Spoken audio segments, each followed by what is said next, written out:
कधी कधी मला वाटतंय ना की तुम्ही खरंच विसरलाय मला. म्हणजे लग्न होऊन घरात आल्यापासून तुम्ही फक्त नीता वहिनी, त्यांचं बाळ, अवंती वहिनी, भास्कर दादा, विलास दादा, इरा आई या सगळ्यांचा विचार करत बसताय.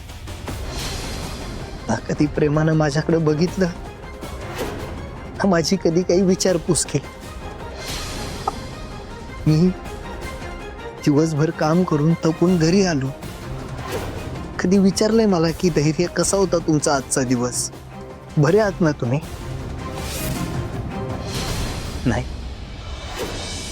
दूरचं कशाला, कालचंच घ्या ना. आपल्या आयुष्यातला किती मोठा आणि आनंदाचा दिवस होता. इतक्या वेळेनंतर काय काय केल्यानंतर भाऊंनी आपलं नातं मान्य केलं, आपलं प्रेम स्वीकारलं.